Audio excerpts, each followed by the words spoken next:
Hi,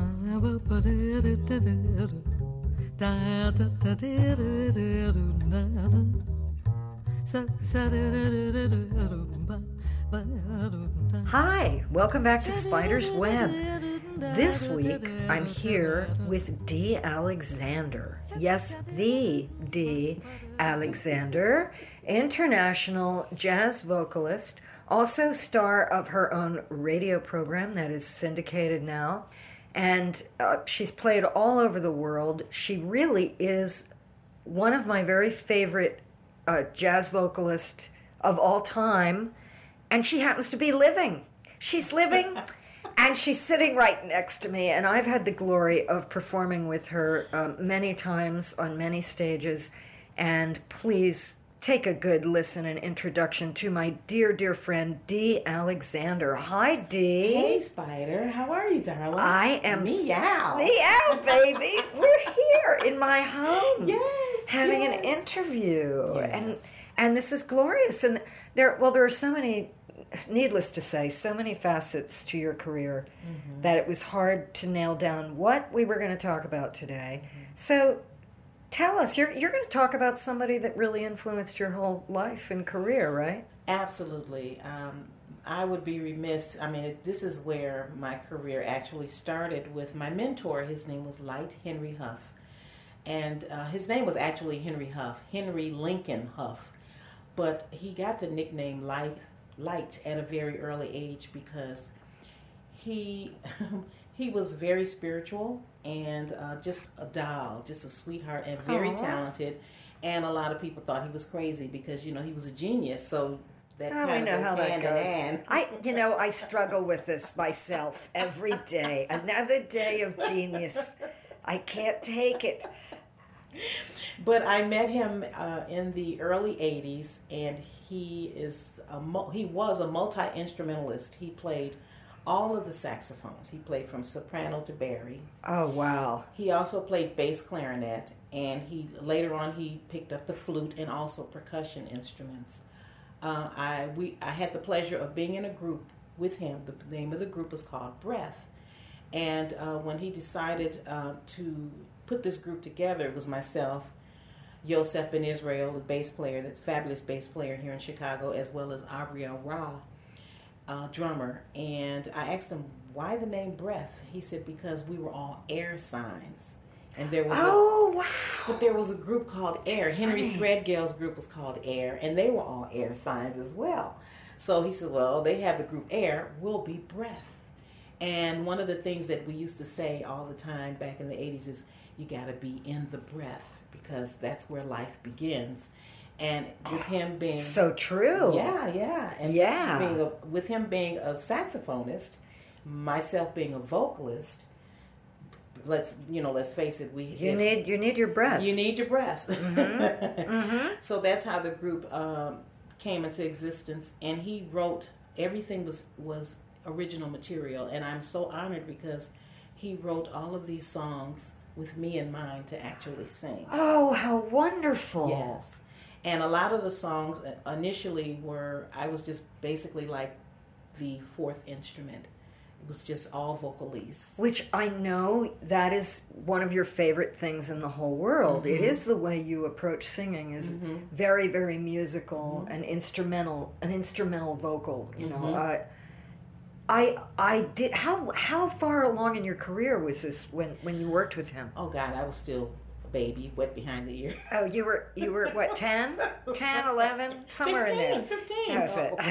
No, actually, I was in my 30s. When I was younger, I wanted to follow the path that most vocalists, started in church, gospel. Tried my hand at R&B, R&B music was not R&D. R&D, research and development. No. But it didn't move. I didn't move myself because the thing that I loved about this free jazz, it was because of the word free. I'm an air sign, so I'm all over the place, and the sky was the limit. Perfect match. And he also told me to be uninhibited and not to think about what other people were thinking about you. So you had to just... Oh, how gorgeous is that? Go within and pull it out. So, Oh, I'm going to go to sleep thinking about that. yeah. That sounds good. It's yeah. more than a notion, though, because when I listen now to some of that music back then, or some of the things I was doing at the time, I go, oh my God, what was I thinking? But a work in progress. As we age and we go back in retrospective of what our work has been, you always look back and say, oh my God, but that's where we were at that point. So you grow. It's always a work in progress until there's no more breath in the lungs. But then you'll think of something else. Then I'll think of something else. That's fantastic. Mm-hmm. So I'm glad you're going to dedicate this conversation to Henry. And I think why don't we start off right now by we're going to hear one of his compositions that you recorded, though, and it was quite a lot later on than when you were working with him. How exciting. So here's some music by Henry Huff, performed by Dee Alexander. You and I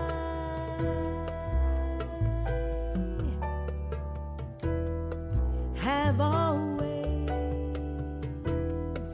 been together. Your world and mine, just like a revolving door. Such a blessing. What a family.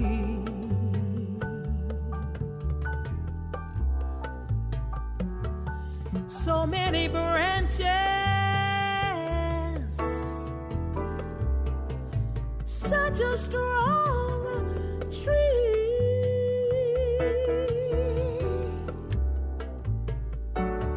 like a link on an eternal chain.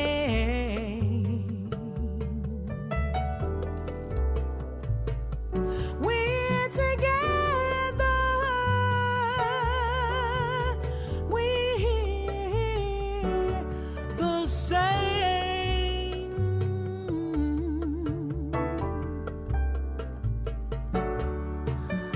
I came to you as a son or daughter.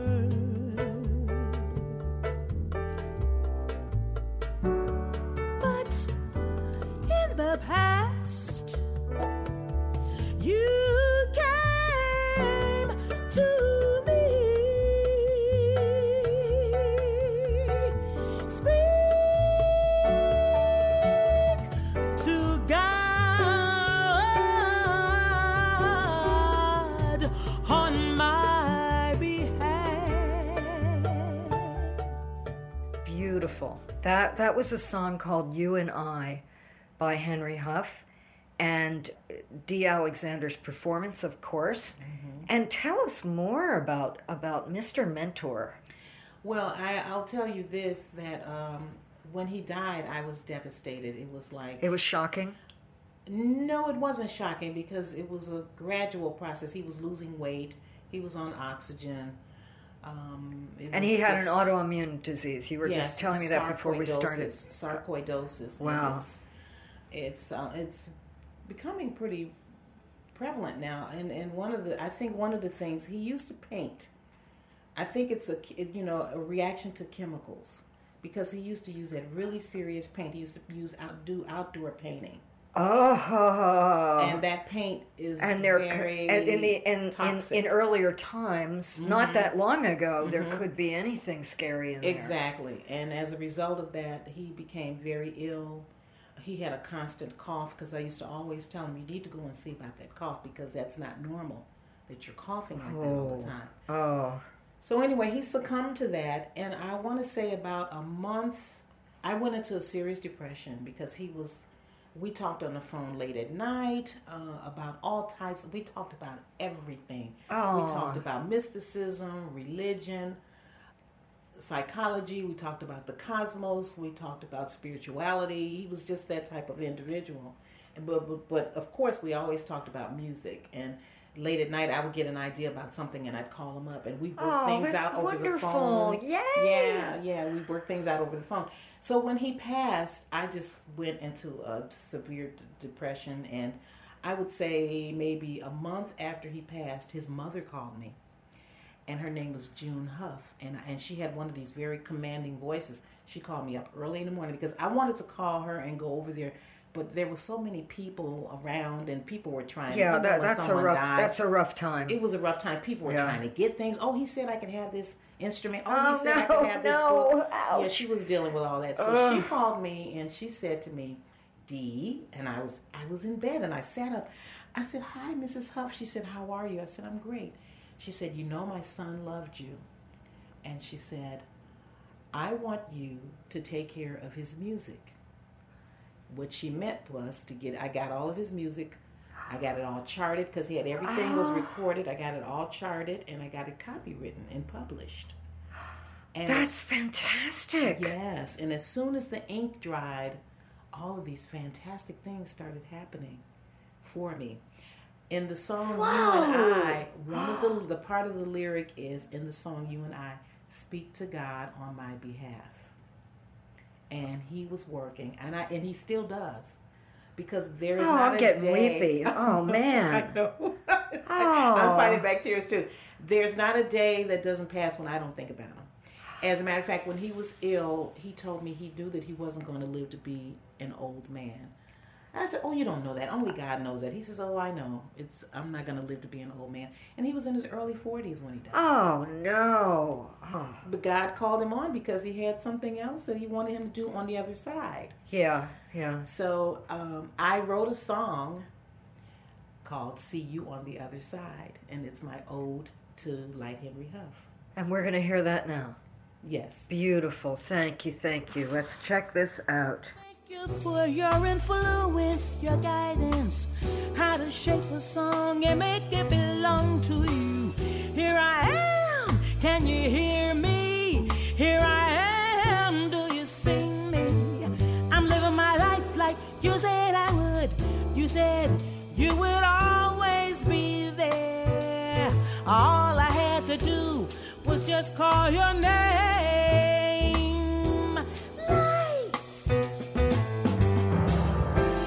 Miss you so much, the way we touched on the music late at night, notes and flights.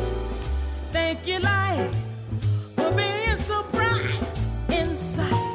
I can't wait to see you on the other side. I can't wait to see you on the other side.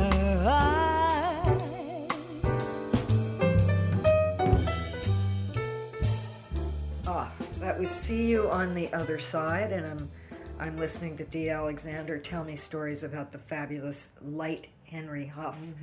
And so do tell, continue on about this beautiful journey. Oh my God, it's interesting because I learned so much from him just in terms of the process of writing. And it's basically telling your story is what it is. Oh yeah. I know where you are with that. Exactly, right? Telling your story, because we all have a life and we all have stories to tell, and we're all inspired by so many things. My inspiration, it's funny because things come to me at night. While I'm sleeping, I get ideas in my dreams. I have done that too. Yes. I had to get up and write something down. Keep the phone right by you, because that's what the beauty of the phone, because I have to record into my phone. And sometimes I'll say, "Oh, I'm so sleepy. Oh, I'll do it tomorrow." No. Catch tomorrow it while comes it's and it's there. gone. No, I go out and find the quill and parchment to write mine down. I didn't think of using the phone. Duh. So you said that these ideas come to you at night, and you probably feel like so much of his spirit is still with you. Oh yeah, he told me he would always be there. All I had to do was say his name. So there was one time when I was having a hard time, and I went to speak with a lady, my beautician at the time, he said, you should go talk to my grandmother. He said, she can see. And I said, what do you mean she can see? He said, here's her address, here's her phone number, call her up and go and speak with her. This is fantastic. I did, and I went and I spoke with her. I don't think she's still alive now. Her name was Reverend Coulter, and she lived on the south side in a little bungalow, and when you went downstairs, she had the basement set up kind of like a little church.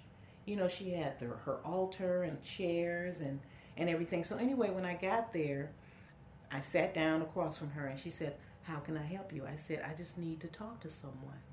And she took my hands and she rolled her eyes in the back of her head. Wow. And she said, tell me what it is that you need. And I started talking. And the little bit that I said, she started talking to me. Now, this is really something that'll make your hair stand on. She talked with me about my parents. She talked with me about my children. She talked to me about my relationship. She talked to me about my career. But the thing that really struck me the most was, because he had already passed, she said, there is a spirit that is with you that no longer walks on the earthly plane. She said, but when they did walk on the earthly plane, it was a man, he was very tall, and he had gold in his mouth. I just started bawling. Oh, How man. could she know that? I never said any. My beautician didn't know anything about that. She said, I said, oh, I miss him so much. I just miss him. I just want to talk with him. She said, well, he's right there with you. All you have to do is talk to him. He's right there. Oh. Which is what he promised me. He said, I went to Singapore and we would write letters. And he told me, whatever you do, wherever you are, I'm there with you. So hence that's why in the song See You on the Other Side, that's part of the lyric. You said, all I have to do is just say your name. And I said, Light, and he's there. Oh, so he comes to me in gorgeous. dreams. He came to me in a dream. And I said, what are you doing here? He says, I'm here, but I'm not here. And we talked, but I didn't. So my subconscious absorbed all of that. I don't recall what it was we talked about. Apparently, it was his music. What do you want me to do with your music? And this was a beautiful thing. When I went to South Africa and I sang You and I, they were singing the lyrics in the audience. They know the song. They know his music. They know the song? Because my music was being played on the radio down in South Africa. Oh, yes. Oh, there couldn't be a better compliment to an artist than that's thrilling. That is thrilling. It just warmed my soul. I mean, oh my God, it was amazing. That's it was gorgeous. amazing because all I wanted to do was honor him, honor his memory through his music. Wow. And what are we're going to hear a song of his that you recorded with the Evolution Ensemble. Evolution Ensemble. And it's called Truth. Okay, here we are with Truth. Dee Alexander singing the beautiful song of light. Truth will set you free. Oh, yes. I'm talking about truth. Truth will set you free. Yes. I'm talking about truth. Truth will set you free. Yes, I'm talking about truth. Truth will set you free. Yes, I'm talking about truth. It's in the air. It's everywhere.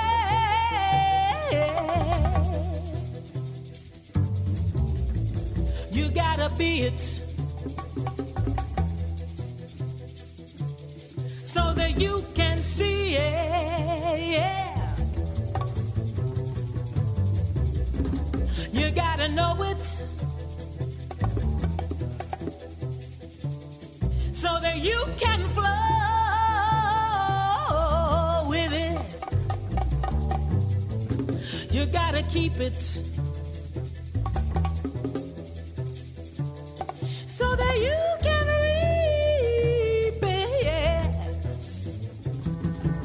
Talking about your rule, setting you free. Yes, I'm talking about your rule. How your rule will set you free. Yes, I'm talking about your rule.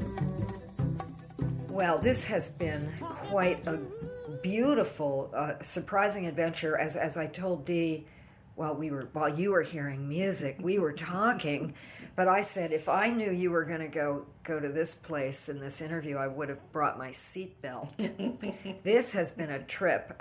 As always, an incredible joy to talk to you and hang out with you. But this was all new information to me. So we've been listening to the fabulous Dee Alexander. And this time, and I think times to follow, I am going to include a recipe that goes along with today, because right after we get done signing off for the show, Dee and I are going to have cocktail hour here at my home. Yes. Imagine that. And you can see the recipe for one of the goodies we had today, and photographs. If you visit spiderjazz.com and go to recipes, you'll see what accompanies this episode. So, Dee, tell us how we're going to sign off with this episode, what we're going to hear. We're going to sign off with music from the genius himself, Light Henry Huff. Thank you, Dee Alexander. Signing off from Spider's Web.